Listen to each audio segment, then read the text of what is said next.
Stuffed cheese. Hello and welcome. What? Welcome to the Stuffed Cheez-It Pizza Podcast. Stuffed Cheez-It Pizza Podcast, episode number 21. It's gonna be a cheesy episode this week, right? Creamy. Creamy. Oh yes. Creamy cheese. Yeah. Mature cheddar. You know, we never do like a thing to say, hey, consider this while we're doing the show. And maybe what we should do this time is say, while you're watching the show, consider how you could use the word creamy in a what was it again when we were talking about? It was in a positive. sentence in a sentence where you're not like, creamy. Endearing.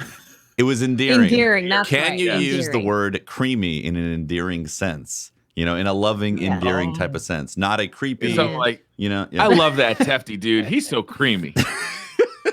Oh, wait, is that going to be the challenge for like the rest of the podcast? You need to like sneak it in later on when no one's expecting it. I mean, we I can do like it it, too, I like for it. sure. I like it. But Let's anybody do it. listening, Oh, okay. anybody listening, it'd be great to have some thoughts on, you know, like, and again, if you say something food-wise, see, that's too obvious. Like, obviously, cream Yeah. cheese Yeah. is creamy. Obviously, You know? pasta could be creamy. Yeah. You know?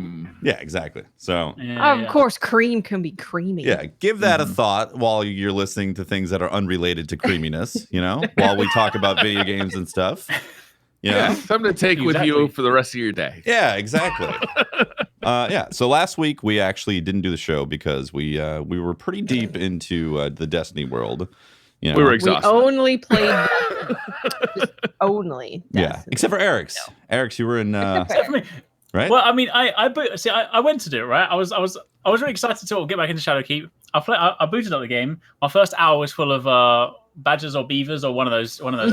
Badgers, And then when beavers, I finally oh got in the game, but then when we finally got in the game, we all sat down as a team. We were like, we really don't have time to play this. Like we want to, but we're just like, there's so many games right now that we're just like trying to juggle and cover. And I was just like, and we loaded up the map, and then as soon as I got into the tower, I was like, because I haven't played since the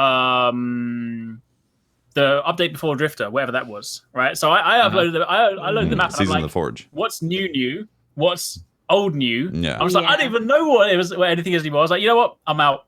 It's I'll easy to lose track of Destiny these days, for sure. Oh, yeah. yeah. I think that's why But they're going to be like getting rid of activities when new stuff comes out. So it's like, this is the new stuff. Make it not as confusing. Yeah. Yeah. Yeah. That's Well, what- that and you need to buy like a 2 terabyte hard drive to keep Destiny on now. Right?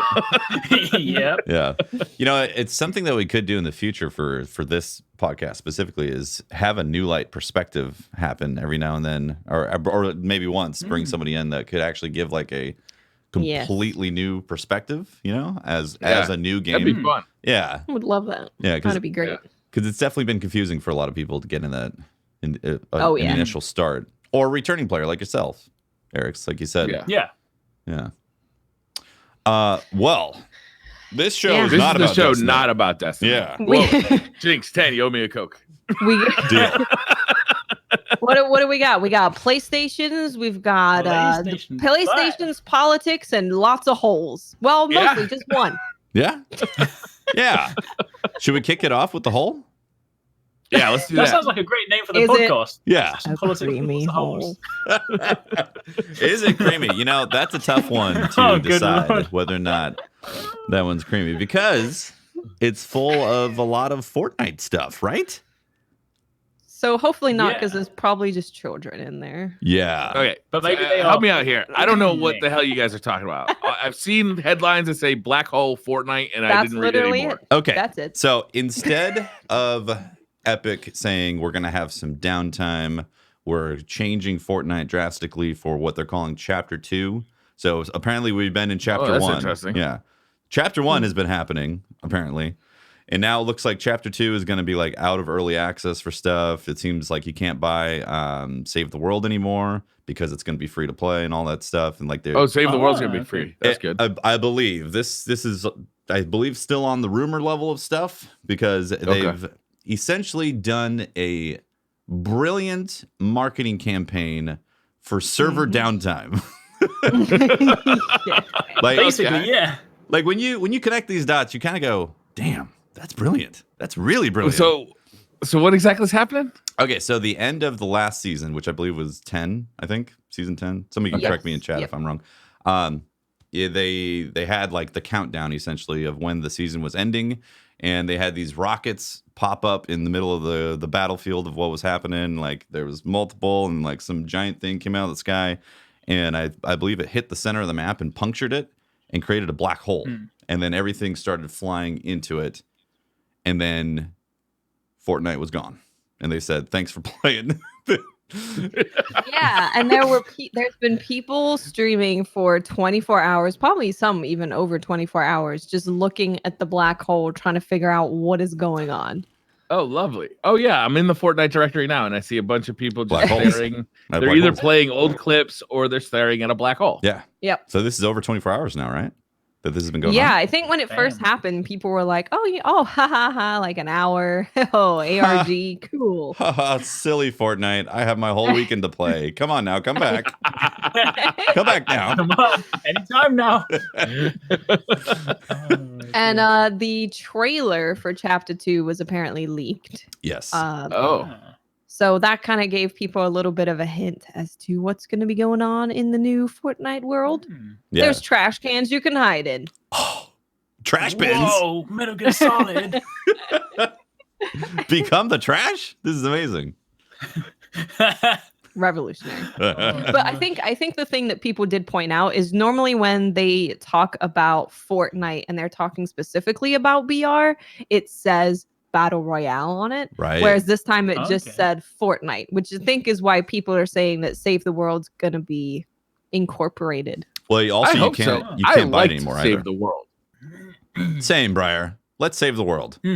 Let's save the world, man. It was a fun game mode. PvE thing, right? That was like the Yes. zombie. Yeah. Kind of, yeah. Save the world is what started Fortnite, and it was incredibly It is, fun. Yeah. And then It was an incredible failure, but it was fun. That was the only Fortnite video I ever made. Before that, Yeah? I made a Save the World video. It was so great. it's interesting. You say it was a failure, but actually that Save the World was really popular in the beginning. And then they hit this like mid-tier grind where clearly they didn't know what It they were was going to do with it. Hardcore. Yeah. Yeah. Yeah. Like, but the grind was so intense in that mid-level that it was clear that they were like, let's just make it extremely difficult to progress. And then I think Baru finally hit the last land, and it was the same land. They're like, okay. But then like 2 or 3 months later, Battle Royale happened and obviously exploded and took over the whole game. And a lot of people have been like, hey, Battle Royale is great and everything, but what about saving the world, man? I spent Right. Well, Yeah. some people anyway. I don't know if you could call it a lot of people. Yeah, it was probably a lot of people. I'd say actually Well, quite a again, few. Yeah. What if they throw a massive curveball and every new season or like whatever it is, episode or chapter or whatever they're calling this new thing of Fortnite is a completely different type of game? Everyone's like, yo, I can't wait for Battle Royale season 2. And they're like, psych, it's a racing game. Yeah, it's a Like car kart racer. racing for the next 10 seasons. Oh, they Buy did. your cards. They did have pogo sticks in that trailer, so maybe it's There pogo were stick pogo racing. sticks. Pogo stick Pogo There racing. were stick pogo racing. sticks, and there were also the thing that goes on the water, jet skis. Oh, I Things like that go jet in the skis. water. Yeah, I like it.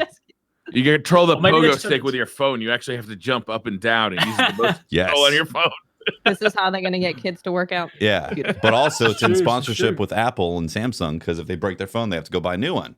So they want, Right. they want Perfect. move those phones, hustle. This is marketing right here. This is synergy. Or maybe, right?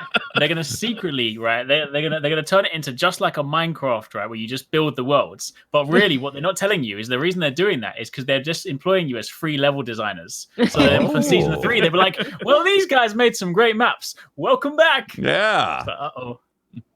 I'd be Like, okay hold with on, that yes. actually. But people are saying that it's gonna come back on Tuesday. Tuesday, There, really? apparently, there was a flyer that said from China that said it was on the 15th, which It's would Tuesday. be Tuesday. And then Ninja was like on Twitter, he said, if I get 250,000 likes, I'll give you guys a hint, like a legit hint.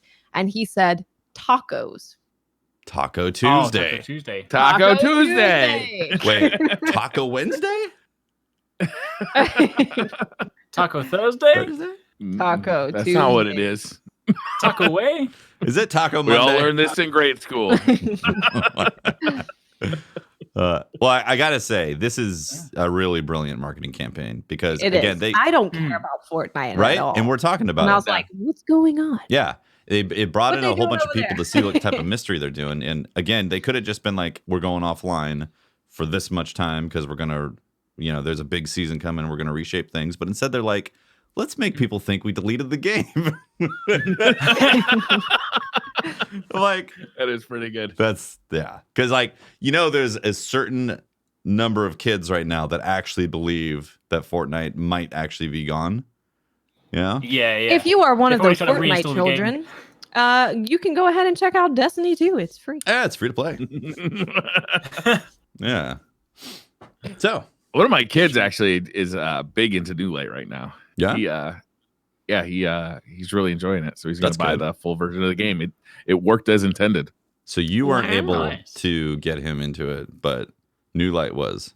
No. In fact, I think me being into it actively dissuaded him from coming anywhere near it. Powerful disturbance between This actually is enjoying it. clearly a dad game. Yeah. Not cool. Just the game with In his fact, everything associated with it is now uncool as well. I'm sorry, by association, everybody on this podcast is uncool. Damn it.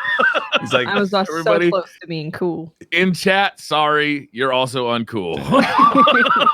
I like to think he's like, is that the game with like the dad rifle and the bottom tree dad striker That's and the one-eyed dad mask?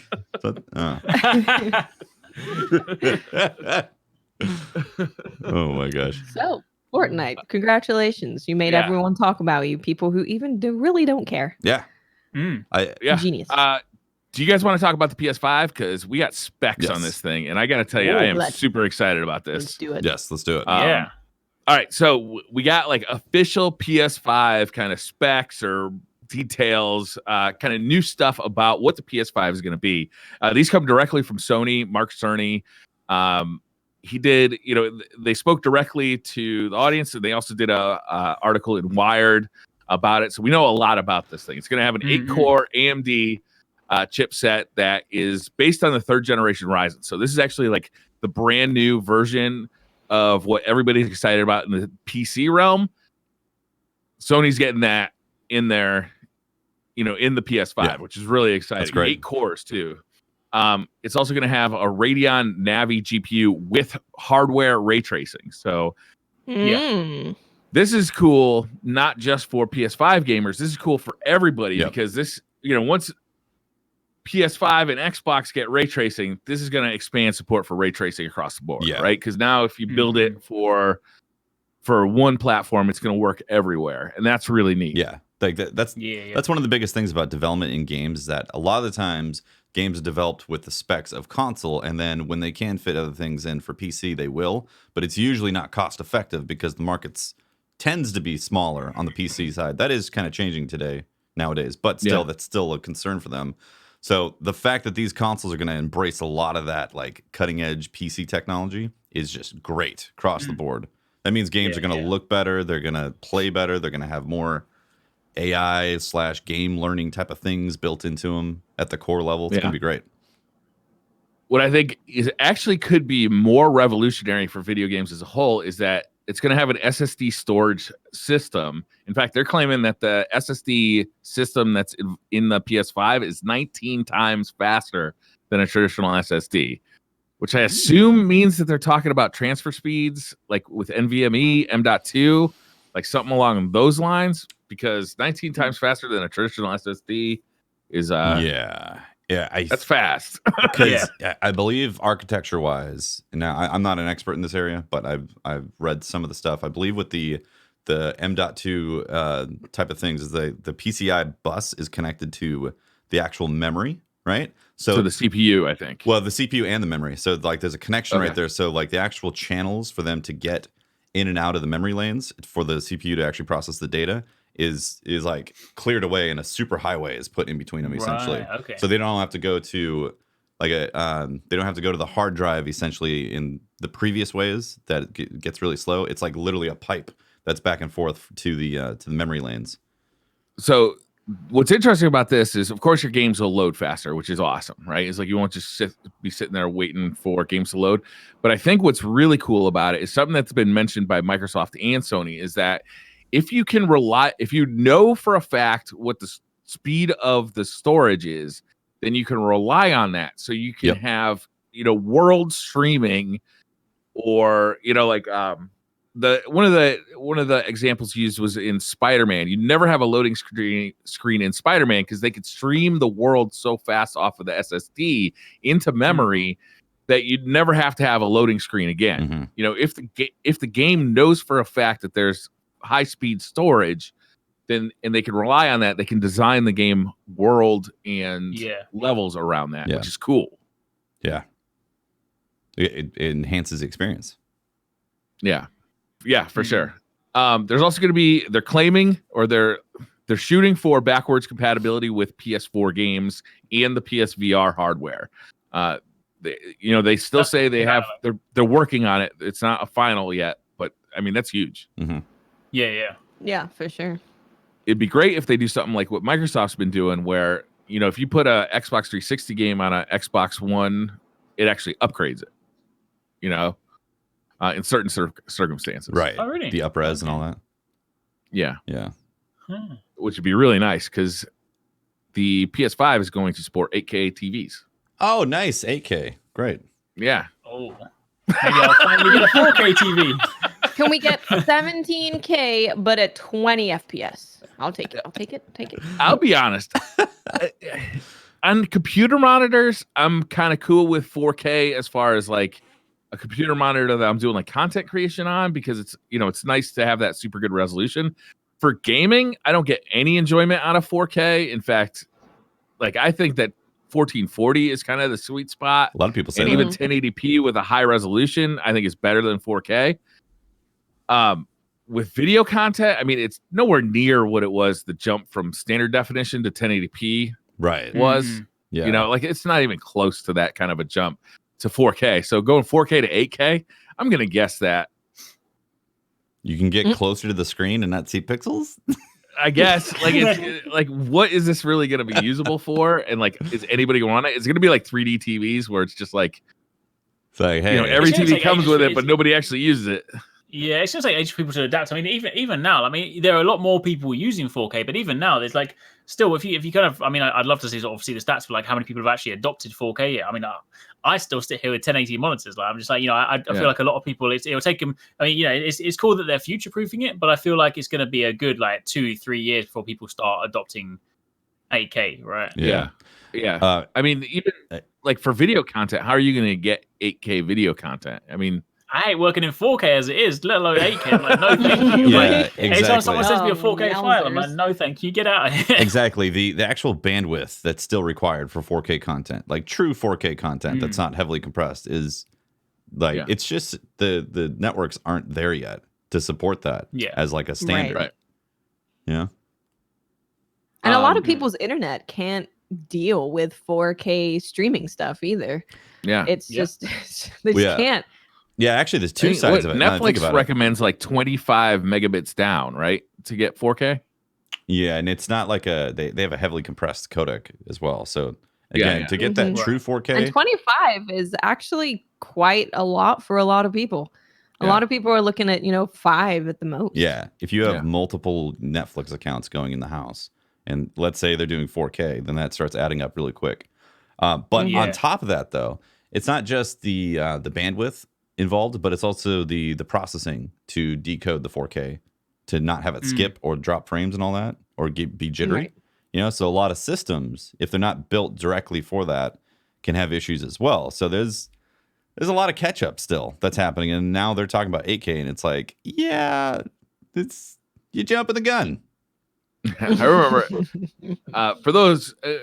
My father was one of the first people I knew who got a 4K TV, and to get content in 4K when he got it, you actually had to buy a Sony server that you put in your house, connected to the internet. It was like this round computer, and you had to buy movies on it, and it would download the movies onto the server, and that was the only way you could play 4K at the time. This is like early days of 4K. And it was like, I remember going over there and be like, this TV looks amazing, but fuck this whole server thing. Yeah. That's fine. Yeah. No thanks. The PS5 will have 4K Blu-ray, a 4K Blu-ray player. That's nice. With 100 gigabyte discs. gigabyte, not gigabit, gigabyte discs. Okay. So I can watch my Okay. anime movies in glorious 4K. Yes. Yeah. If you've Whoa. never watched 4K off a Blu-ray, a 4K Blu-ray, it looks significantly better than Netflix 4K It or does. Yeah. Prime Video or YouTube 4K. It's like way better. Yep. So that's actually a really nice feature. Games will allow partial install. So start doing the math here. Anybody who's ever bought an SSD knows that it's way more expensive to get, a lot of storage on an SSD Yeah. than it is to get, spinning discs. If the consoles are moving over to SSDs, and we're talking games that have 100 gigabyte discs, and the games need to be installed, it's going to be mandatory to install the games. It doesn't take much mental gymnastics to figure out we're going to have an issue with storage space here, off the bat. Yeah. You're gonna have like your top 5 or 6 games, and then the rest are gonna be like juggles because Yes. two Yeah. terabytes You're gonna- expensive. 1 terabyte is relatively affordable right now, and I'm assuming they're gonna be doing a terabyte. 1 terabyte, like if you don't go like premium brand, I think is around like $60 or $70, right? Mm-mm. Yeah, I'm thinking like the M2s, the NV. Like they end up. Yeah, being, that's going to be more. they end up Yeah. being But about. they are buying like bulk, not like at Best Buy or Micro Yeah, Center. for sure. But as soon as you jump that up to 2 terabyte, it's like the cost It's quadruples. Yeah, it's expensive. Yeah. Yeah, The so it's going to be the case of you complete a game, you delete the game. you can't just have stuff sitting on your hard drive. Which, I mean, if you bought the disc, it might be okay. But if you're Yes. downloading, we know that PlayStation's Yeah. network sucks for downloading. It takes it takes so long to copying Yeah. never stops copying. So, side anecdote on that, I thought that their network was terrible before, and I was on Comcast. And then I switched to a different provider that has nothing to do with Comcast and isn't a big boy provider either. It's more of a let's get your business going type of provider. And my download speeds off of Sony are super fast. So I'm pretty Really? sure Comcast and Time Warner and all these places that are big throttle the Sony network. That could be. My download isn't bad, it's just the copying that takes the copying will take like 5 times as long as the download. Yeah. But I have Frontier. I think So the maybe that's copying why. has to do with the fact that it's actually decompressing all those files. So it's using a super old CPU to do a lot of complex decompression, and like for my And it's reading off a slow ass hard drive. slow hard drive, Oh, yeah. Slow hard drive. old CPU decompressing a very a high compression algorithm because like Destiny 2 on Steam took about 30 minutes to decompress for me, and I'm on a i7 7700K. Good Lord. Yep. That thing's ancient. I know. You find that in a museum somewhere? The games will allow partial installs. So, for instance, if you are a big Call of Duty fan, let's say, and you don't play the campaign at all, you can just install the multiplayer portion of Call of Duty, right? Right. Or like, let's say you like Last of Us, but you don't care about the multiplayer version. You can just install the version that has single player. Although I don't think they're doing multiplayer for No. Last of Us 2. And people are pissed. Of course they are. Everybody's got to be pissed about something. Exactly. It's the internet. Completely arbitrary like that. I'm permanently angry. Perma mad on the internet. The thing is about that is I don't know if that'll actually make that much of a difference, because when you look at like the multiplayer and the single player of games, like a lot of the assets are shared anyway. Yeah. Like There's a lot of movies though that they can cut. Like cutscenes. I guess stuff. if you're getting rid of the True. single player, yeah, Yeah, that like stuff for takes Call up of quite Duty a bit. kind of thing. Yeah. Yeah.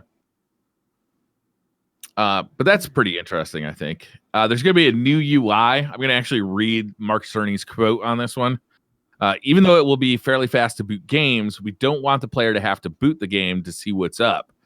Boot the game, see what's up. I did that to part twice. Does it play a trailer like Netflix? You hover over the game and it's like, here's some gameplay. I think so, actually. Interesting. Really? Oh, I was kidding. Multiplayer game servers will provide the console with the set of joinable activities in real time. Single player games will provide information like what mission you can do and what rewards you might receive for completing them. All of those choices will be visible in the UI. As a player, you just jump right into whatever you like. Interesting. That sounds really cool. But it does sound pretty cool. So it does kind of sound like that, Watch. Is that you kind of hover over the single player, might show you like kind of where you are in the game, and plus what you can get, like what your next reward is in Destiny for like completing a quest or something. Pretty helpful for I'll be a interested lot to of see how it actually works. Because I feel like maybe not in this exact way, but I feel like we've heard things like this before. Those sort of like join straight away, kind of like those sort of like auto join. I could have sworn Xbox did something like that before, where it's like a dive straight into the game with your friends. But in reality, like you go through a menu, a loading screen, another menu, then you're finally in, and then you actually get a disconnect message, so you're actually out back again, and you're like, well. So if it actually like if it's cool and seamless, like the idea is great. Like being able to be like, oh yo, my friends are already in the middle of a strike and there's only 2 of them. Like let me dive straight in. That would be cool. And I mean, obviously with faster like load time stuff, maybe that is possible. I mean, I know like PlayStation already has that resume state. Like you just turn the game off and you're already back in the game. So yeah. But I definitely want to sort of see it because they do love to sort of say these like crazy little ideal situations. Yeah. I also never ever just turn on my PlayStation. I never think I'm gonna play some PlayStation right now. I think, what game am I gonna play? It's gonna be Bloodborne. I go to my PlayStation, I turn it on and play Bloodborne. Yeah. You know, like I don't browse through the menu of available activities and say, what do I feel like doing in here? You know? Yeah. Like it. True. That's also how I feel about the in addition to that, it's how I feel about the speed of the hard drive and what they're talking about, like not streaming and all that. I'm like, yeah, this is fancy ways to say that the load times are going to be quicker, but like I'm expecting there to still be load times. Yeah. Like, because people are load times on PC. Yeah, it's not. Yeah. It's not going to be faster than PC right now. And the thing is, even if it's like faster than PC, like based on current games, it just means developers are like, well, now we can make our games even bigger. And they're like, oh wait, now we got new load times. Yeah, more assets. Oh, you're going 8K. Guess what? Those assets are 4 times bigger now. Yeah. Not going to be faster than PC. There is they could be using PCIe 5. Okay.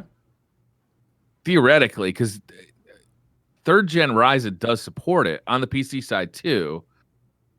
I guess by the time next year comes out, there's going to be PCs that are on par or better with those standards. You know what I mean? Well, there are now, but it's only like a very small selection that supports PCIe 5. Yeah, and I don't think that's eliminating load times on everything. You know what I mean? No, it definitely doesn't. Yeah. But they're a lot quicker. Yeah. But it seems like the developers might have to actually do some direct support to make that even remotely a reality. And like it just makes me wonder how many games are actually supporting this, like this PlayStation never have a load time protocol versus, well, it's a pain in the ass, let's use the normal way where everything gets supported. Well, I think the difference is that because a game is, let's say you build a game that you want to have on Xbox, PlayStation, and PC. You can't design the whole game around everybody having a super fast storage. Yeah, exactly. Now, but you can with the PS5, the Xbox, whatever they're going to call it, and future PCs, which you'll see in minimum requirements for a PC game is SSD or like a minimum transfer speed on an SSD. Right. And with the game now knowing that everybody who plays this game is going to meet that standard, then suddenly they can do, the predictive loading and stuff like that, where you load into the game the first time and then you never see a load screen again. There are already games that do that. Yeah. God of War did a really good job with that. Yeah. They say they're going to have advanced 3D sound, which people are expecting is going to be Dolby Atmos, but maybe the ink isn't dry on that paperwork yet. But Dolby Atmos would be a nice upgrade over the PS4. They're still going to support remote play, so you can play PlayStation 5 games on any device that supports remote play, like iPads, computers, PS Vitas. The Vita. I was assuming the PS5 was going to be a new Vita. It's going to be available in holiday 2020. And one of the cool things about the controllers. They're not going to have rumble. They're going to have haptic feedback. Does it tickle me? Is it creamy? Creamy tickle? I don't know, to be honest with you. Creamy haptic? Haptic feedback on a controller could mean a lot of different things, right? Like, are the sticks going to push back? Like, if you're on a racing game, and like it's hard to turn? Are the sticks going to push back? So the impression that I got from reading the article was that it's a very advanced rumble pack type of thing. Like, you know, Okay. I just got a new iPhone 11 and they have upgraded haptic, you know, feedback responses with all the ways that they can like give Which controllers have. Yeah, they give you like this different senses of different vibrations and all that. And apparently it seems to be it's going to be very high resolution type of feel. So if something's sliding on ice, it can simulate the feel of that type of vibration. If something is going over, you know, gravel, you can have that. If something is giving like a nice smooth feel, like again, that's what they're saying is that it's going to have those type of abilities, which is nice. You know, it's just I usually turn off Rumble, but that's because Rumble is usually aggressive, and they noted that in the article too that people turn off the Rumble stuff because it was just too much, and this is going to have a very granular, fine degree of control, so they can really give you different feels. Like if you're on a smooth road and then suddenly you're feeling the gravel on the side with the car, you know. So if I look at a one-eye mask Titan, will the controller scream at me? It's going to vibrate in violence. It might puke. It'll puke. It's going to puke. So you're going to turn off your PS5. Nope. It will have adaptive feedback on the triggers. So it'll be harder to press in the triggers, you know, based on what the game wants to do.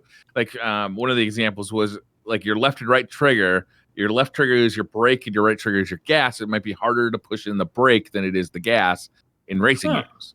That's or cool. you can have like for a shooter, you can have different guns have a different like trigger point. So you can actually feel when the gun fires in the trigger, and that can be different for each gun in a game. That's really cool.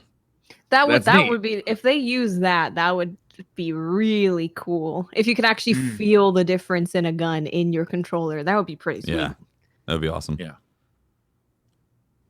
So that's it. That's, you know, like the bulk of the information that's coming. There's a lot of speculation that we can do for the next year. But I mean, it's only a year away till the PlayStation 5, and I'm really excited about it. You know, I'm excited that if we get powerful consoles that can do, you know, 60 FPS and can have the field of view sliders and stuff, that we could actually be looking at crossplay for most, if not all games. Legitimate crossplay. Yep.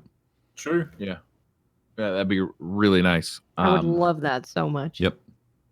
You know, and Sony has such great development studios under their wing that giving those guys more power for their next generations of games, like they have so many good studios. Like I can't wait for the next God of War game. The Last of Us, you know, is coming for PlayStation. Yep. You know, there's the next Spider-Man game. You know, like they've been killing it during the PlayStation 4's generation, and giving those guys more power and more access to graphical fidelity. Can't wait. Yeah, agreed. Yeah, it's gonna be a good time. Well, I hope. I expect. Should, right? Yeah.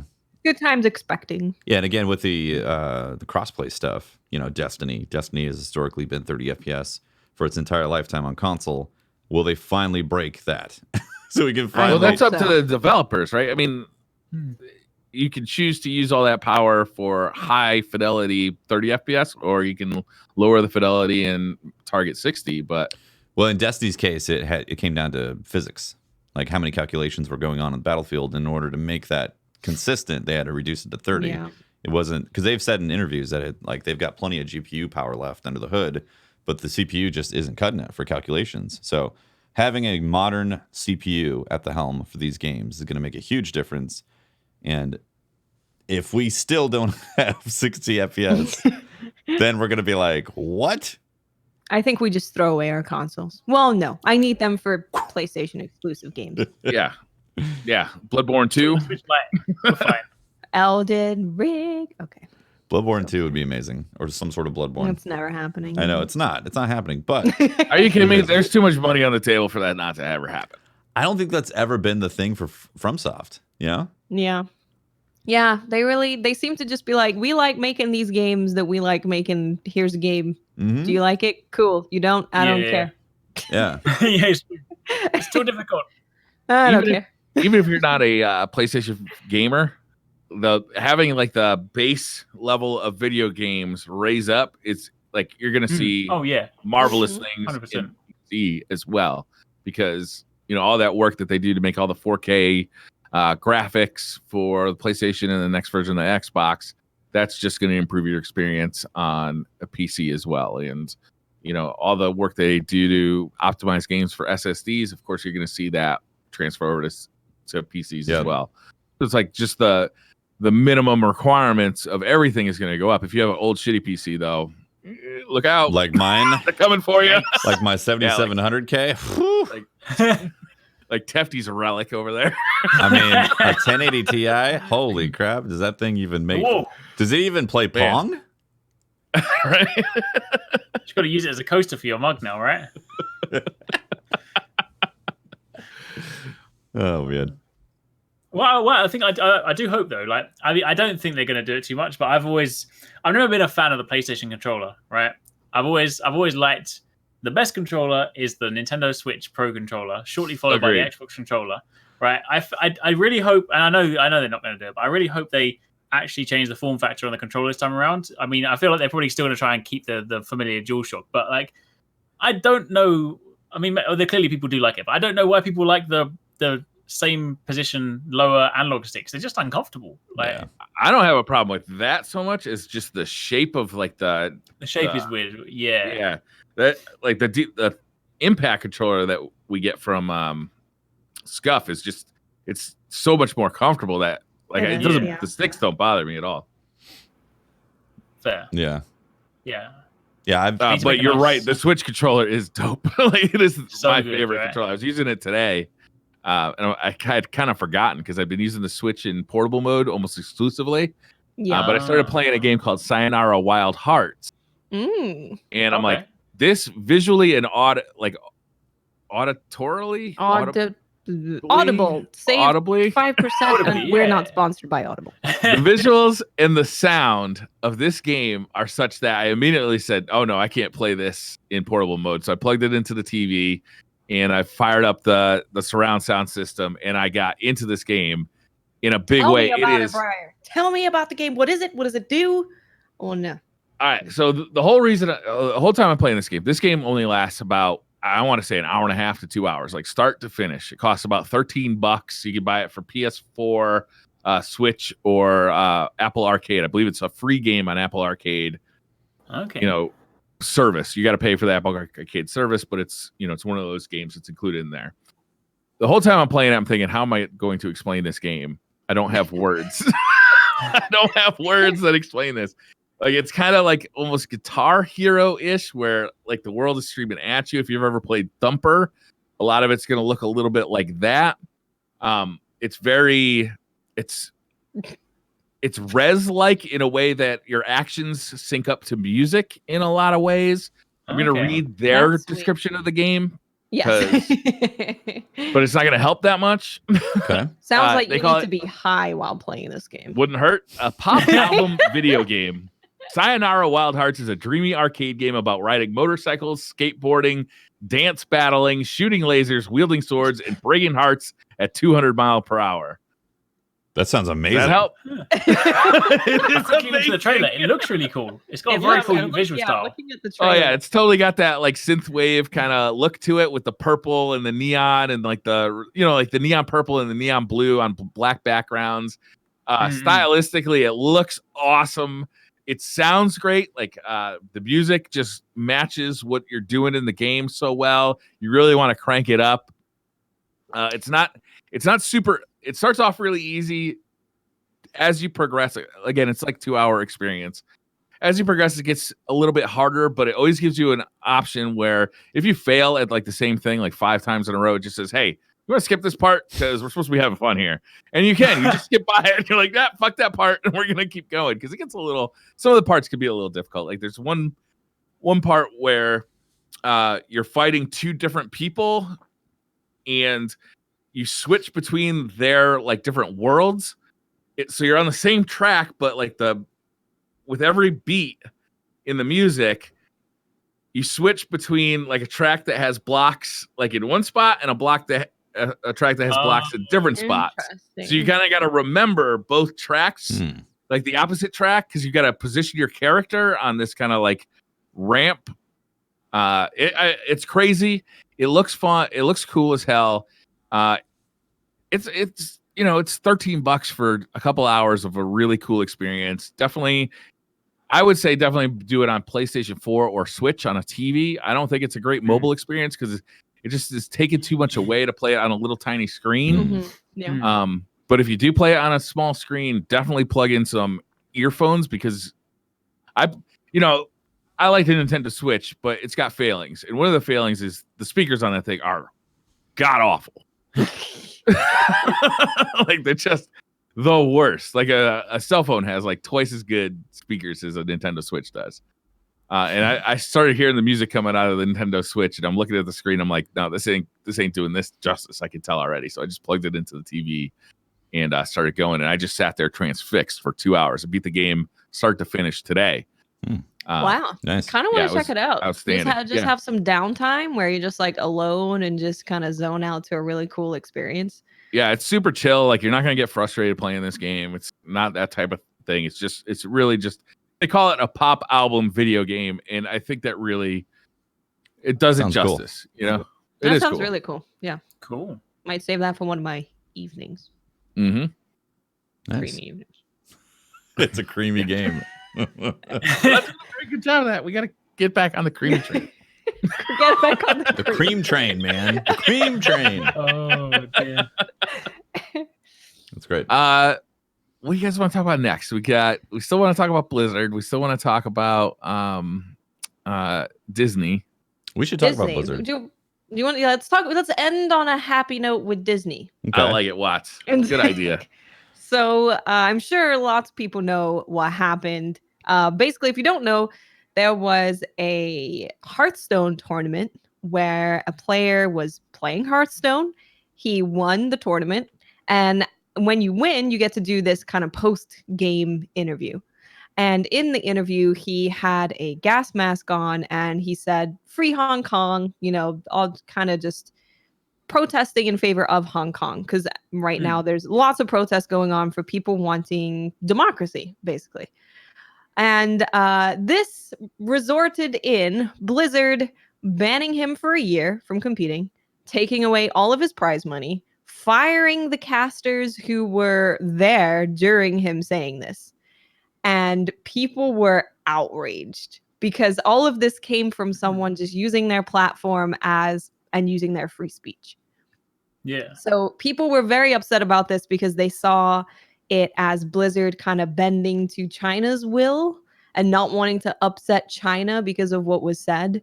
And of course, Blizzard is an American company. It is partially owned by a Chinese company, but it's only 5%. But this is an American company that came down really hard on someone using their free speech. So people have been boycotting. They've been getting rid of their WoW subscriptions. There's even been people who work at Blizzard. They covered up one of the kind of slogans that Blizzard uses in their campus because it's something about having free speech for everyone and everyone's voice matters. And they covered it up with paper. So they were like, clearly that's not true. There were people... Really? Blizzard employees were protesting, and even someone who was responsible for creating WoW, and one of the people who were responsible for getting classic WoW back, he was like, "I'm not playing this anymore. I can't." That's crazy. So it's been a big deal. It is a big deal. It's it's hard as a consumer, especially I think an American who takes pride in freedom. Like you just kind of can. It's such a rallying cry. What the Hong Kong protesters are protesting for is, freedom from, oppression. What started it all in Hong Kong was there was a bill introduced that would allow for extradition to China, right? So if China didn't like something you're saying, they could get you into China from Hong Kong, and that's super scary, right? Yeah. Yes. And the things that the protesters are, protesting for are, basic human rights. And to see a company just not allow for speech like that on a stage, an American company, it just seems so ass backward.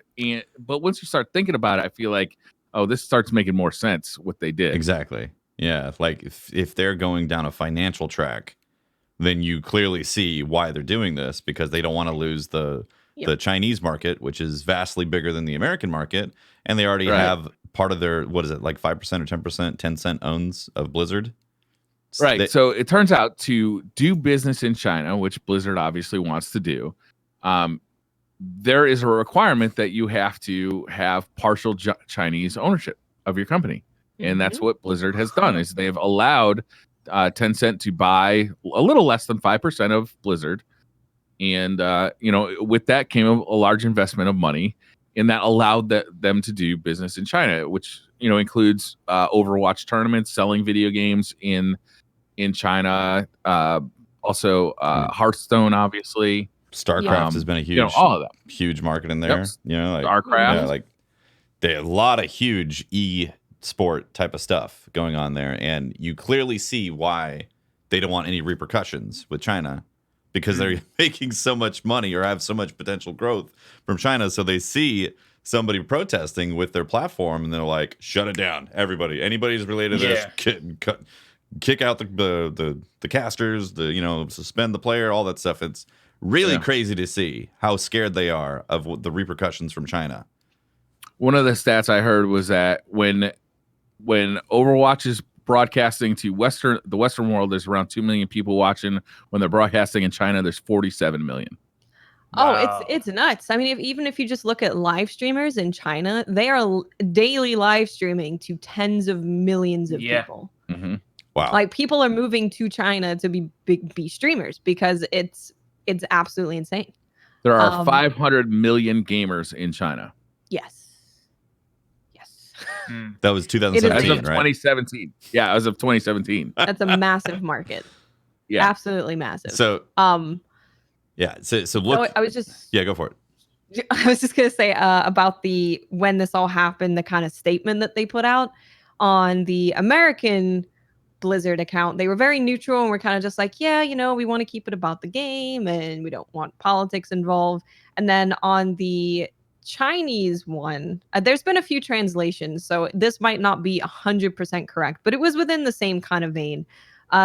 This translation said, "We are very angered and disappointed at what happened at the event last weekend and highly object the expression of personal political beliefs at any of our events. As always, we will defend the pride and dignity of China at all costs." At all costs. Of course, some of that might not be correct. There's I think maybe 3 or so translations, but it's all along the same kind of vein of we don't want personal beliefs at our events and we have honor in China, kind of. This to me is so clear cut of Blizzard says, well, we want the China dollar, and that's more important to us than human dignity and human rights. I don't see it any other way. Yeah, it's crazy. I mean, just go show the way that they react as well. I mean, none of it is right at all. But I mean, even the fact that the people that just interviewed him, yes. I mean, the fact that they were kicking out as well. Apparently, one of the articles I said, I read, it was sort of said something along the lines of they didn't even want to be interviewing him because I think they saw where it was going. And to be, it's like the whole thing is just rubbish. But to basically punish people that were just there because it's their job to speak to the guy, that's just. You can definitely sort of see how they're just anyone and everything associated with this cut out.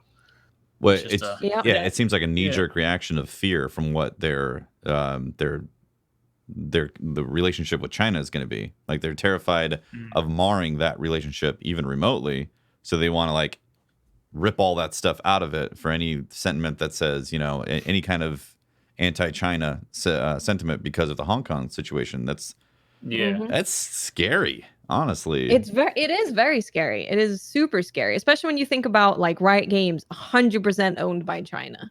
There's Epic that was, I can't remember their percentage, but they have a very large percentage that is owned by a Chinese company. 40%. 40%. So they're basically every company probably has some type of China ownership, just because of the way that's how you do business in China is by having. If you want to do business in China, you have to succumb. It's crazy. And Blizzard, of course, saw the feedback that everyone gave. And they put out a very long statement going into detail, but I just want to read the final part because they finally get down to it instead of giving us a bunch of PR fluff. They basically went back and instead of banning the winner of that Hearthstone tournament for a year, they're banning him for 6 months and then he can come back.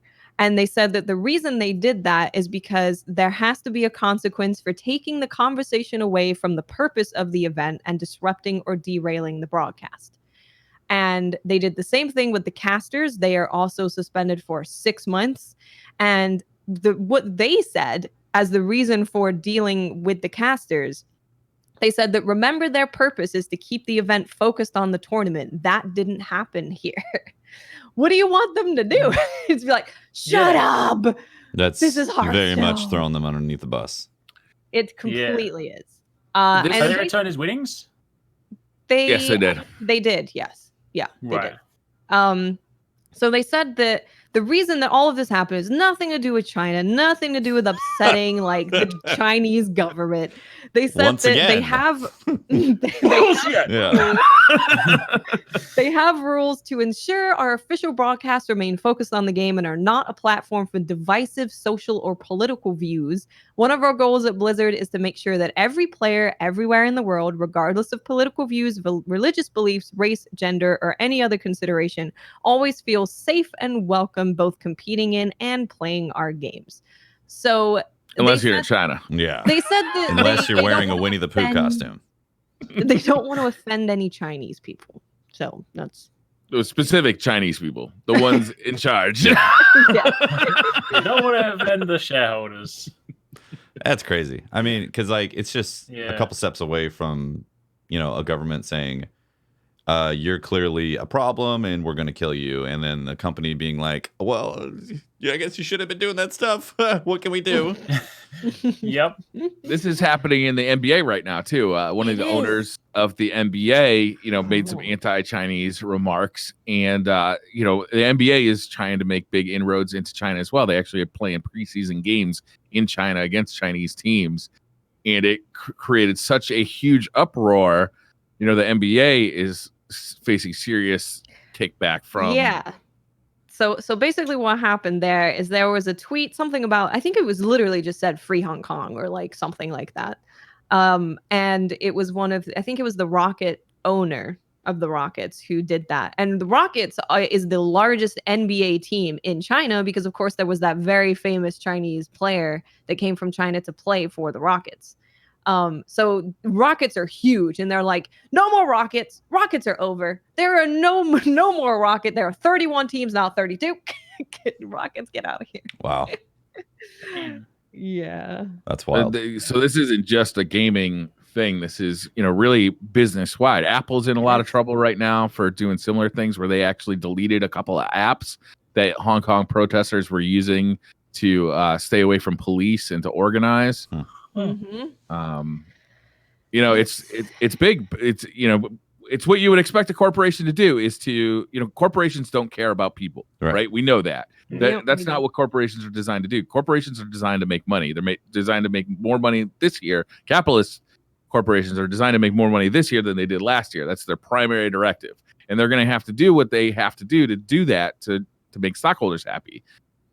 And in this case, they are clearly putting profits ahead of human rights. And that fucking sucks. And you have a choice right now where your dollar goes. Are you going to give a company who is, prioritizing profits over human rights your money?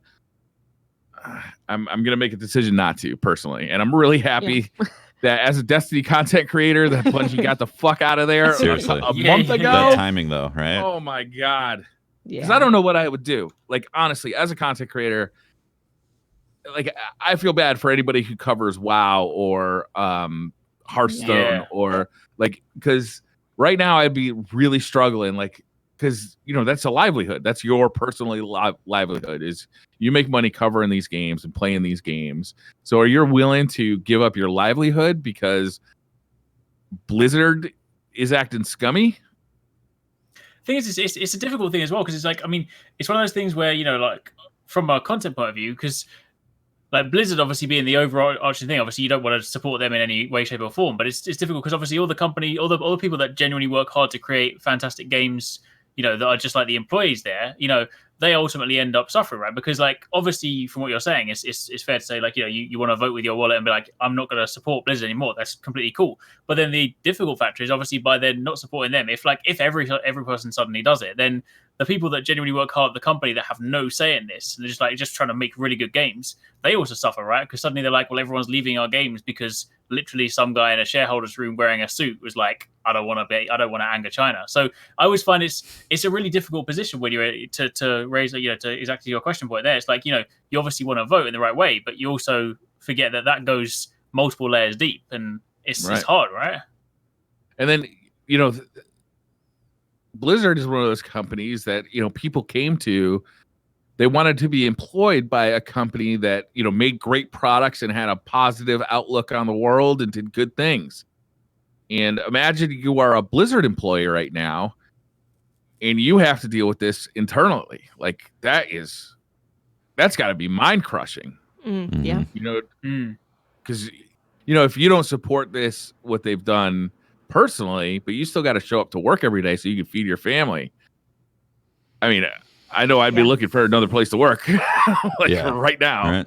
It's a huge moral conundrum across the board on that. Yeah. We actually got an email from somebody about this. China? And I thought it was a really interesting got an email from China. So I'm gonna read it. I'm gonna kind of read the highlights of it really quick. It's from Gyro Slice, and he says, I have 3 boys who have been eagerly awaiting the release of Overwatch on the Switch. We've been counting the weeks since the announcement. 2 of them want to dress as Overwatch characters for Halloween. Needless to say, our Overwatch is a big deal in our house. However, with Blizzard's current stance with China as the people of Hong Kong, this puts me in a difficult parental position. I would like to have the shared gaming experience with them, but also don't want to support Blizzard until they change their stance. I could use this as a learning experience, but 2 of them are only 8, so I worry that the lesson is going to be lost. What's a gamer dad to do? I totally feel for him. Like, telling your kid you can't have a video game that you've been looking forward to for months because, the company doesn't support freedom. It's like kind of a difficult conversation to have with an 8-year-old. Yeah. It's very difficult. And that's sort of difficult because the same kind of thing is like the discussions. Like I remember having this like earlier in the year, like when I was covering Anthem, right? Because like when the game first came out, like I was genuinely having a great time with it. It's a shame that it obviously ended up going very downhill. But then after a while, when people started to sort of, because like for me, the Anthem journey was for like about a month, like after the first few weeks, people started to realize they weren't enjoying it, and then they were like suddenly starting to get angry at EA for it. But then there was still like a couple more weeks of like good fun in it before it started to really run out. And like, during that period, everyone was suddenly starting to get really angry, like, why are you supporting EA? It's like the difficulty is like although passively you might be supporting them because obviously you're creating content, you're doing stuff. Like ultimately, the core reason for doing it just comes from like just pure enjoyment. Like the game was fun, I played the game, right? So to actually that same situation with the Overwatch thing, it's like it's difficult because for the kids, like they have no concept of that, and like they just want to enjoy a fun game and they've been looking forward to it, right? And the other thing is like you need to think to yourself as well who like in the grand scheme of things are really gonna, like, a lot of people will say, oh yeah, I'm gonna vote with my wallet, but like, is that really going to be a big enough portion to actually make a dent, or is it going to be one of those kind of like vocal minorities online where a lot of people are still going to be like, I'm oblivious to this and I'm going to carry on playing my games? It's really difficult. It's really like to try and make those kind of changes. What options do we have though? I mean, I can write an angry post on Twitter and I feel like that's going to do absolutely nothing. I can send them an email. Again, I feel like that's going to do nothing. But like, if a lot of people just stop paying their WoW subscriptions and stop buying Blizzard products, at least in the short term, they get a repercussion, right? Yeah, it's at least a slap on the wrist. I don't. Yeah. Again, it's like when you do the numbers, it's like clearly, they'd rather be in the Chinese market than the American market based on the amount of dollars involved. They could just leave the American market completely and be A-okay. Yeah. Yeah, true. And, a lot of fans out there are going to be disappointed that the game would go away. But at the same time, if they're going to be anti-humanitarian rights, then Yeah. Good riddance. And that's not a stance I want to support with my dollar. Yeah, like, exactly. That's just straight up. Yeah. Yeah. And it really does come down to voting with your dollar. It really does. Yeah. Yeah, I wish there was a way sort of like where people, because it's obviously because these things are so interlinked, right? Obviously, that the management side of companies with obviously the people that actually produce the games, right? I really wish there was a way just to, because for some of those studios, they're obviously just Blizzard studios. Right? I wish there was a way where you could like vote with your dollar without actually inherently affecting the people that work their ass off and crunch to like create amazing games. Like if it was one of those things where it's like, oh yeah, it's like Blizzard as a publisher and then this is the studio, and we're like, okay, cool, yeah, maybe the studio can go off and be bought by like another publisher. That'd be great. You're like, yeah, cool, then I'm definitely down to it. But it's just like, I mean, I guess my because I obviously we used to work in the industry for a while. I guess I would sort of think about it from two levels, like, because I just think to myself, oh yeah, if everyone suddenly starts voting with their dollars, it definitely like Blizzard should not be like given any slack, because what they've done is just horrendous. But yeah, if that ultimately ended up just boiling down, because you look at the way that all these companies do things when it comes to big, say, decisions, like people will be laid off, and then like all the senior people in their suits are just like they're living comfortable in their houses, and the people that work really hard suddenly get thrown to one side. And then if everyone suddenly starts doing this vote with their wallet, then I fear that what will actually happen is the seniors will be like, well, this game isn't performing well, you guys are out of a job and we're going to sit here in our mansions. It's always the crappy way that things work out, right? It's difficult. Yeah, it is. Yeah. But yeah, as you say, we have no choice but to vote with our wallet, really. So, yeah, it's really the only thing that we can do. Yeah. That they'll care about. Yeah, that's money talks for those guys. That's the whole reason. Not values in this case. Or maybe if we can get May banned in China, maybe that'll work. That'd be hilarious. I love that. I love that. The response has been like, if you really want to hurt Blizzard, make May a symbol of the Hong Kong protest. Yeah. It's hilarious. Yes, this is the best idea I've seen on the internet ever. That would actually be hilarious. That'd be amazing. Okay. Do we want to get happy? Yeah, let's get happy. Yeah, let's get happy. Yeah. Come on, get happy. Happy. So Disney Plus revealed their list of every old movie, TV show, new movie, all the stuff that's going to be on Disney Plus. So I don't think I can read absolutely everything because it's pretty insane. No, you're gonna have to read absolutely everything. Okay, here we go. Movie. Full list. Creamy, full list. So there's on this article, they mentioned some of the more old school kind of obscure stuff that's going to be on there. So you have things like Sammy the Way Out Seal from 1962. Okay. Whoa, not Sammy. That sounds creepy as hell. The Computer War Tennis Shoes. Hell yeah. It's from 1969. War tennis shoes. Yes. Okay. Justin Morgan Had a Horse from 1972. Hell yeah, he did. Yeah. Herbie Goes to Monte Carlo. Fudge, yeah. The Monte Carlo. Whoa. Man, I forgot about those Herbie movies. Those used to be popular. There's a ton of those too. Mr. Boogedy. You want to get some? Mr. Boogedy. Fuzz Bucket, which sounds like a word I'd say if I'm trying to curse, but that was my nickname in college. Old Fuzz Bucket. They're Barefoot exclusive. Okay. We all know that. The $1 Million Duck. Great if you've been into Untitled Goose Game. Yeah, $1 Million Duck. Oh yeah, Nice. I can't wait to play that. The Castaway Cowboy, The Strongest Man in the World, 3 Men and a Little Lady, which could go really wrong. Iron Will. Going to more things that you might actually Boy, know. that title really has a different connotation these days, doesn't it? Yeah, it really does. It really does. But to movies you might know, there's things like 101 Dalmatians, A Bug's Life, Goofy Movie, Bambi, Big Hero 6, Fantasia, Finding Dory, Finding Nemo, Hercules, High School Musical, Honey, I Shrunk the Kids. So you have a lot of kind of old school stuff and more newer school stuff. Of course, this also comes with all of the Star Wars movies. So you get to watch all the Star Wars movies on there. You can do a full binge session through that. Lady and the Tramp, The Incredibles, The Good Dinosaur, Little Mermaid, Princess Diaries, The Rocketeer, Toy Story.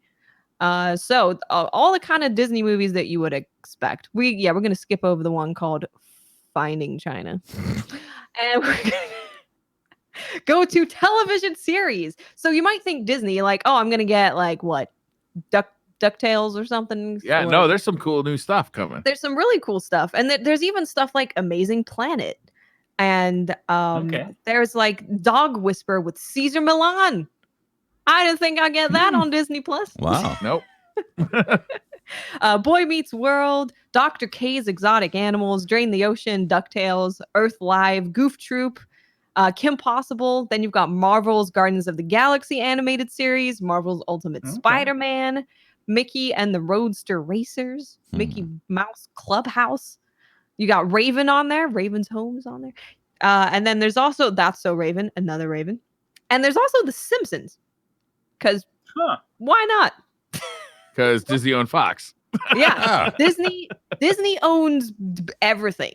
So, and it basically Disney Plus is going to get you a lot of things from your childhood that you probably remember, all of the movies that you loved, and all the shows. Disney, the China of entertainment. Yeah.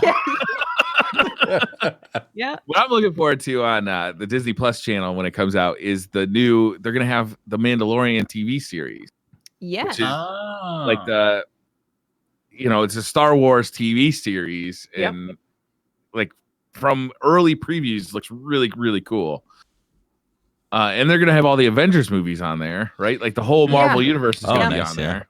Yeah, so all of the new stuff they're doing is if you want to go and watch a new Marvel movie, they're going to have a TV series that kind of does the origin story of one of the characters that you're going to see in that Marvel movie. Oh, that's cool. Yeah. So for you to fully experience the Marvel universe, you kind of need Disney Plus so you can watch all of those series. Like brand new stuff too. Even like characters that haven't been introduced in the Marvel movies are going to get their own series. Cool. They are, Yeah.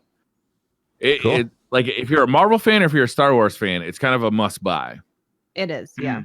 What I'm really curious about is like you talk a lot about the extended catalog stuff. Disney's been famous over the years for they put stuff out there and then pull it back off the market to create like a false demand kind of, and I wonder if they'll do it the same way. I wonder if they'll just put like all their back catalog up, or if they'll kind of rotate it in and out over time so that you feel the need. If you're a big Disney fan and you want to see all the old animated features, if you'll feel the need to keep it for months and months to see all of it, like if let's say Snow White doesn't come on initially, it comes on from December till February, and then it goes back off the service again, something like that. I wonder if they'll do. I wouldn't be surprised if they do something like that. Rotate catalogs per season. Yeah, would not be surprised. Because I hope they put all the Marvel movies up, because it'd be nice if there's one place where you could watch kind of like the whole Marvel cinematic universe. Yeah, that'd be awesome. Because we've never really had that, right? Unless you bought like every DVD. Yeah. Yeah, no, you could watch each movie, and then you could watch the TV series. It goes along with the other thing, and then watch the next movie. It will really be great for any kind of Marvel fan. Yeah, I'm looking forward to it, honestly. I've been on the fence mostly, but hearing like the backlog, like DuckTales, honestly, that's some childhood stuff for me. Being able to just be like, episode 1, let's go. Let's see where we went with this. We just have it on the background. But I'm really excited for like the Sword in the Stone movie. I love that movie, and I only had it on like VHS, and now like I'm gonna be able to watch it on Disney Plus. I think I've only seen that movie once, and it was in like an ABC Sunday night movie, that kind of thing. Yeah. When I was a little kid. Yeah, I'm you guys remember when they used to do that? They used to play a movie on like Saturday night or Sunday night. I do. For ABC? Like, I don't know which channel it was. It was just like, but they used to do like. There was usually like a movie back night in the type day. of thing. There was a day when you couldn't own movies at your house, right? Like rich people had VHS. The rest of us, newfangled technology. The rest of us were lucky to have cable.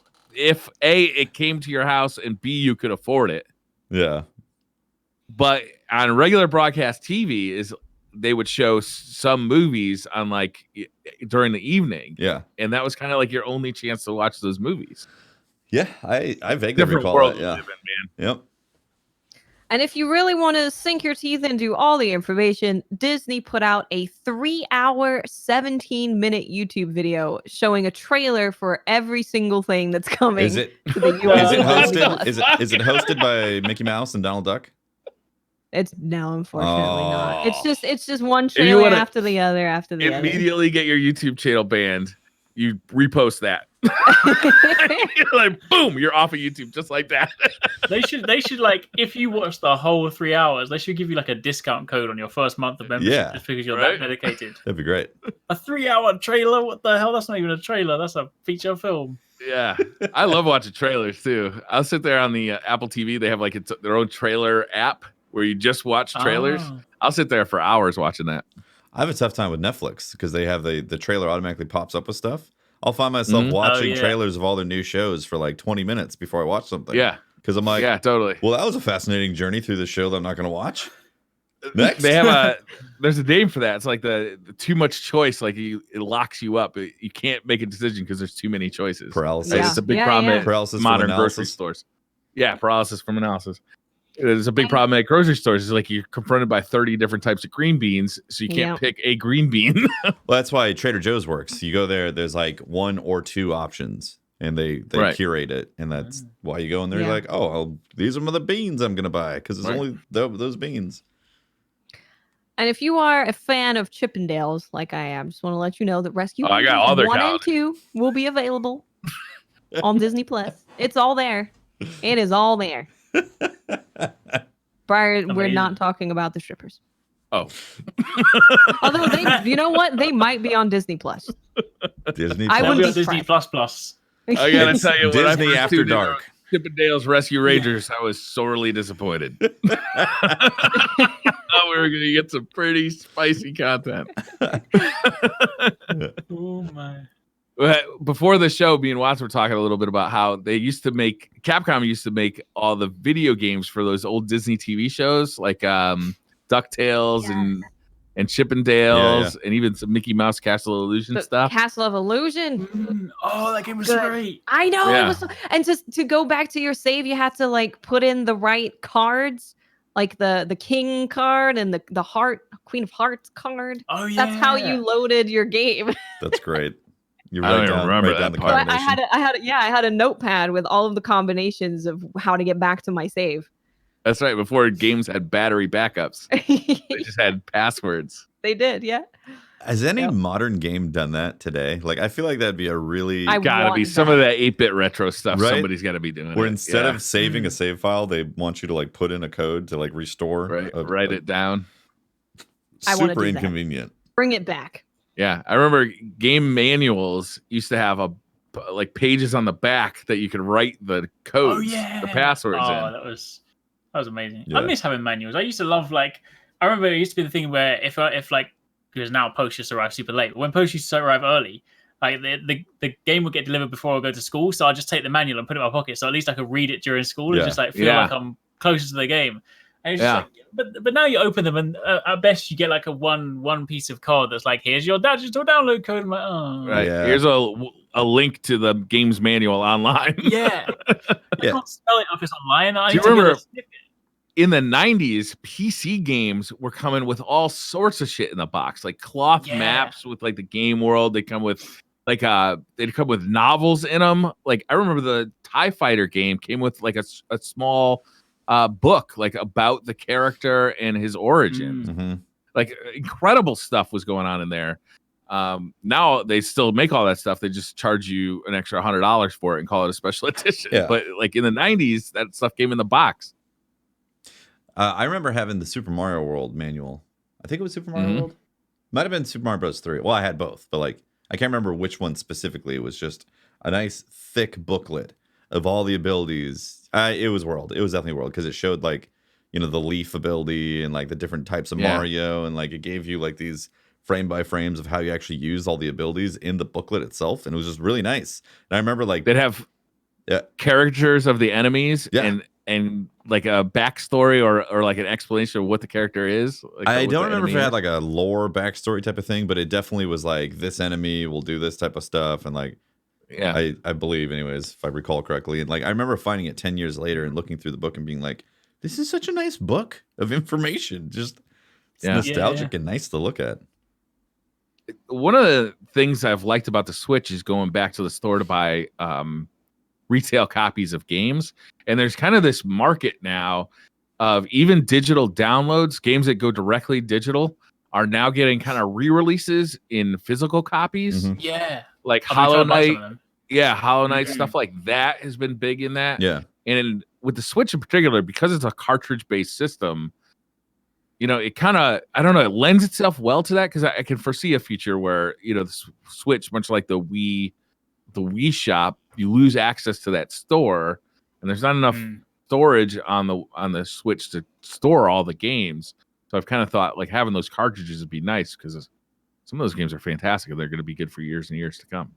Yeah. I try to collect as many of those as I can. Like there's like, for a while I used to just buy like all things physically just because I like having them on the shelf. But like for things like PlayStation, Xbox, I'm just like, I'll just download it. But Switch, I am trying to make a point of buying like as many as I can. And if there's any that are, you know, unfortunate enough, and if there's any that I get as like review copies, I also just go and buy my own copy as well, just because I'm just like, well, I want to have it and I want to also support developers and stuff. So yeah. Well, there's I remember going shopping with my mom, and she would always buy me a game to keep me happy while we're going shopping.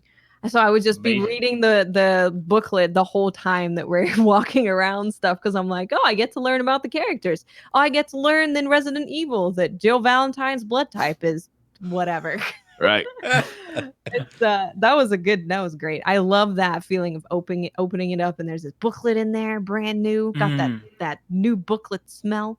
Yep. It was great. I've got distinct memories of the same type of thing, because my parents were like busy running a business, and like every now and then be like, all right, let's go. And we'd go to Toys R Us, and this was in San Diego. And I'd go to the game aisle, and it would be like this big wall of game, like just covers that you then take the sheet to bring it up to the front to actually buy the game. And like, you know, there was no internet. There was no, like, at most there was some magazines that you could get, but like I was a kid, so I didn't have like subscriptions to all the magazines knowing what was what. So I'd have to look at the wall and be like, what game do I want to get? And it was $60 back then too. And I was like, this only happens a few times throughout the year. I got to be very specific. My mom would take me to like the old school game store where they have all of the older stuff, because then it's cheaper, because obviously it's an older game. But I didn't know that as a kid, because I've never played it, and I don't even know what a used game store is. So we'd go there, and I'd be playing all these like really old games because they're cheaper. But it was great. It was simpler times though, when like you like same sort of thing like you were saying. Like I could sort of go to the shop, and the only way you would know if you like a game, you would turn it over and look at the back of the like 3 screenshots that are on the back, and like, this looks fun. That's literally how I got into Monster Hunter. It was literally like it was buy one get one free. I was like, there's a giant T-Rex looking thing on the front of the box with this guy with a sword on the back. This looks kind of cool. Let me buy it. And then that's amazing. Oh, here we are. Now we're like, that's why I bought Metroid. Like this character looks dope. Just do it. Yeah. Just for a reference, in 1995, $60 worth of 1995 money is the equivalent of $100 in 2019 money. So like, that's how much games used to cost. It used to be a significant investment to get a new game. Absolutely. Yeah. That's it's why amazing I was really we still sell games for $60, to be honest. That's true. That's probably why we have all these microtransactions. It's where it all begun. They're like, we need a little bit more money. How do we do that? Do you want your... Yeah, some games were more expensive. I remember I bought Strider for the Genesis, and it was like an 8 megabyte cartridge. So it was like twice the size of a normal Genesis cartridge. But it was like $90 in 1990 whatever money. It was really expensive, but god damn, that game looked good in screenshots, so I wanted it. Was that on like the Nomad or something like that? You remember? No, it was on Genesis. Remember how the Genesis had like an upgrade to it that you'd the Nomad was the portable system. Oh, the 32X. Was that what it was? Yeah. The 32X was like the 32-bit version of the Genesis. And basically what it did it took the video signal out of the Genesis and input it into the 32X that was on top of it, and added another layer of graphics on top of what the Genesis was putting out.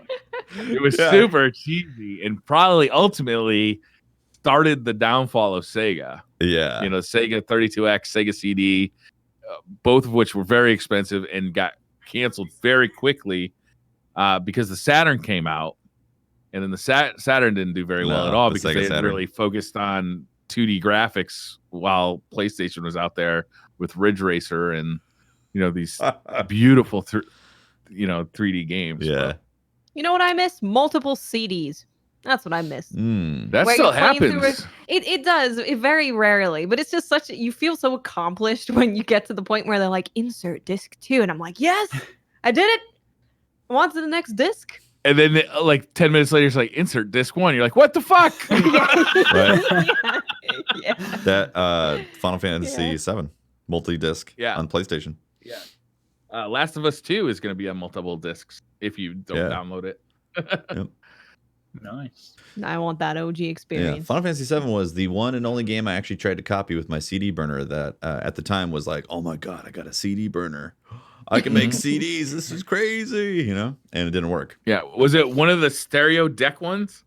No, it was a computer drive. Or was it built into your computer? Yeah. Okay. Because they used to have CD burners that were stereo, like part of your stereo system. Yeah.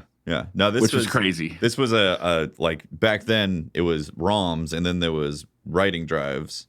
And like that was obviously more expensive. And I was into building computers as in high school with my brother. So like we got components. And I remember getting that and then trying to copy the Final Fantasy CD. Yeah. Remember the original PlayStation discs were black on the bottom? Yeah, exactly. That was cool. Yeah. Those still look cool. Yeah. Those do look cool. A little trip down nostalgia lane. This was fun. Right? Yeah. I think is that the If show? you're young, you don't know what any of this means. Right? Yeah. So I hope your Fortnite comes back soon. Next thing you're going to tell me is that you didn't have a cell phone. That's crazy, right? We called cordless phones. You know, that was a mobile phone. Was just a phone that you could walk 10 feet away from the receiver because it didn't have a cord.